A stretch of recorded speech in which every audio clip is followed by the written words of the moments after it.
Mango কেকটা বানাবার আগে আগে আমরা জলটা রেডি করে নিই। ঠান্ডা জলে নিয়েছি, এর মধ্যে একটু চিনি মিক্স করা আছে। এবার আমি কি করব, এখানে ম্যাঙ্গোর ইমালশান আছে। হ্যাঁ, এই যে দেখুন ম্যাঙ্গোর ইমালশান, আপনারা অনলাইনেও পেয়ে যাবেন। এই ইমালশানটা আমি এখন এর মধ্যে একটুখানি দিয়ে দিচ্ছি। তাহলে কি হবে, বেশ সুন্দর একটা প্রত্যেকটা মানে আপনারা স্পঞ্জের মধ্যে 3টে লেয়ারের মধ্যেই ভালো করে ম্যাঙ্গোটা পাবেন। তো সেই জন্য ইমালশানটা দিলে খুব ভালো হয়। এসেন্স দিলে একটু কড়া হয়ে যায়, কিন্তু ইমালশানটা একদম পারফেক্ট হয়। পারলে আপনারা ইমালশান ব্যবহার করবেন। চলুন এবার ম্যাঙ্গো কেকটা বানিয়ে নিই। 1/2 কেজি ম্যাঙ্গো কেক এখন বানাবো। আগে একটু টিস্যুর ওপর জল দিয়ে দিলাম, দিয়ে বেসটা বসিয়ে দিলাম। অল্প করে আগে ক্রিম লাগিয়ে দিচ্ছি। ফার্স্ট লেয়ারটা ভালো করে মাঝখানটাতে আগে বসাতে হবে। হ্যাঁ, মাঝখানটা একদম দেখে ভালো করে বসাবে। এই যে একদম মাঝখানটাতে আগে বসিয়ে দিলাম, দিয়ে এই যে ম্যাঙ্গোর যে ইমালশনটা রেডি করে রেখেছিলাম সেইটা এখন ভালো করে আগে সোক করে দেবো। এইভাবে পুরো ভালো করে সোক করবেন, তাতে কি হবে প্রত্যেকটা লেয়ারে ম্যাঙ্গো টেস্ট পাবে। আপনি যাদেরকে দেবেন সুন্দর করে আগে সোক করে নিচ্ছি। ক্রিমের মধ্যে আমি একটা সাইড করে এখন আগে কিছুটা ইমালশন, এই ম্যাঙ্গো ইমালশনটা দিয়ে দিচ্ছি। ওটাকে দিয়ে যেটুকুনি আমাদের লাগবে, পুরোটা এই জন্য করছি না, এই জন্য সাইডটা এইভাবে যতটা আমাদের লাগবে, এটা তো আমাদের 1/2 কেজি আছে, সেই ততটাতেই ম্যাঙ্গো ইমালশনটা এখন ভালো করে। এবার ইমালশন মিশিয়ে যেই ক্রিমটা রাখলাম সেটা এখন এটার ওপরে দিয়ে দিচ্ছি। যতটা লাগবে ততটা রেখেছি, আর পুরো ক্রিমটা ফ্রিজে গিয়ে রেখে এসেছি। এবার আমরা সেম প্রসেস এইভাবে ভালো করে আগে ক্রিমটা লাগিয়ে নেব। এখানটা আমি কাট এই জন্যই করছি না, যে প্রথম লেয়ারটা আমি আপনাদেরকে ভালোভাবে দেখিয়ে দিচ্ছি।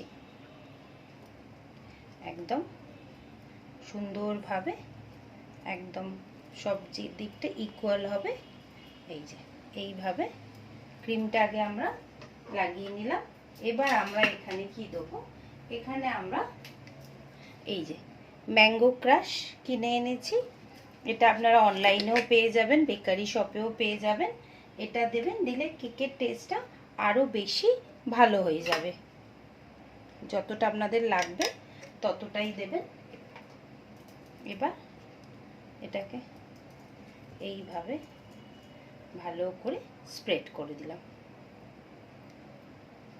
দিয়ে দিলাম। এবার এখানে যদি কেউ আপনারা ম্যাঙ্গো ছোট ছোট কিউব দিতে চান, পাকা ম্যাঙ্গো যেটা হয় সেটাও দিতে পারেন। যেহেতু এখনো ম্যাঙ্গো তোরম ভালোভাবে ওঠেনি, সেই জন্য আমি দিচ্ছি না, আমি ক্রাশটা দিয়েছি। এরপর আমি সেকেন্ড লেয়ারটা দিয়ে দেবো, দিয়ে সেম প্রসেসে করতে থাকবো। ম্যাঙ্গো কেকটা দেখুন আমি একদম ক্রাম কোটিং করে দিয়েছি। এটাকে এখন 1/2 ঘন্টা ফ্রিজে রাখবো, তারপরে ডেকোরেশনটা আপনাদেরকে দেখাচ্ছি। ম্যাঙ্গো কেকটা 1/2 ঘন্টা বাদে পার করে নিয়ে চলে এসেছি। এবার এখানে আমি একটু গ্লেজের সাথে ইমালশন মিশিয়ে নিয়েছি। এবার এইটাকেই আমি এখন উপর থেকে আস্তে করে ঢেলে দেবো। দিয়ে আগে আমরা আমাদের এইভাবে জিনিসটাকে একটু স্প্রেড করে দেবো।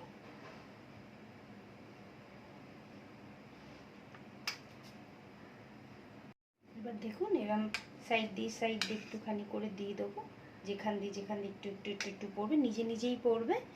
ওখানটা আমি আর বেশি কিছু করব না, নিজে নিজেই যেটুকুনি ড্রপ পড়বে দেখতে বেশ সুন্দর লাগে। কোনোটা হাফ পড়বে, কোনোটা আবার একটুখানি পড়বে, এরমভাবেই করবো ওপরটা। তারপরে আমি এখানে ক্রিম দিয়ে এটাতে ম্যাঙ্গোটাকে, এই মানে ম্যাঙ্গো কেকটাকে ক্রিম দিয়ে আস্তে আস্তে আস্তে আস্তে এরমভাবে ডেকোরেশন করব। এবার আমি পাইপিং ব্যাগের মধ্যে ম্যাঙ্গো ক্রিমটা নিয়ে নিয়েছি, ম্যাঙ্গো ইমালশন মিশিয়ে। এবার এখানে আমি সুন্দর করে একটু ফ্লাওয়ার করে দেবো।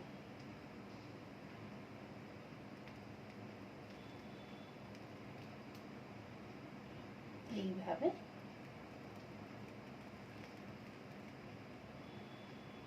যে কটা ফুল হবে একটু জায়গা করে করে ছেড়ে ছেড়ে করে দিচ্ছি। এবার এই ফিনিশিং দিচ্ছি, এইগুলো দিয়ে ভালো করে আমি সাজিয়ে দিলাম। কেমন লাগলো আপনাদের অবশ্যই বলবেন ম্যাঙ্গো কেকটা।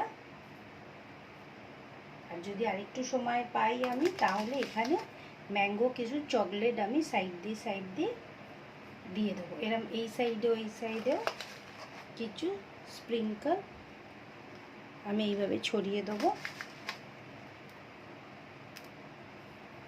ভালো লাগছে কিনা আপনারা কমেন্ট করে আমাকে বলবেন অবশ্যই কেমন লাগলো। ছোট ছোট করে এগুলো সব ছোট ছোট দানাগুলো এখানটাতে দেব। এই যে দেখুন এইভাবে। এটাও আমার একটা অর্ডারেরই কেক, ম্যাঙ্গো কেক। এটা যদি আরেকটু অন্য টাইমে দিত, যখন মানে পুরো ম্যাঙ্গোটা ধরুন পুরো পাকা বাজারে এসে যেত যদি আমটা, তাহলে আমি কি করতাম মাঝখানে একটুখানি আমি ওই কেকের মিডিলে আমি র ম্যাঙ্গো দিতাম।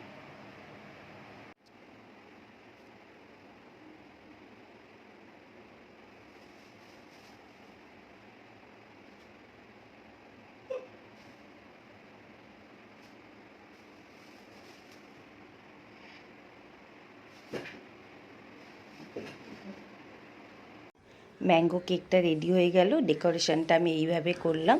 আপনাদের কেমন লাগলো অবশ্যই বলবেন। আর আপনাদের যদি আমার ম্যাঙ্গো কেকটা পছন্দ হয় তাহলে লাইক কমেন্ট সাবস্ক্রাইব করবেন।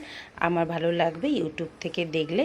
আমার ইউটিউব চ্যানেলটা শেফ সুপর্ণা কার্কি, সেখানে লাইক কমেন্ট সাবস্ক্রাইব করবেন। আর ফেসবুক পেজ থেকে দেখলে প্লিজ লাইক কমেন্ট করবেন। আমি আবার আরেকটা রেসিপি নিয়ে খুব তাড়াতাড়ি আসবো।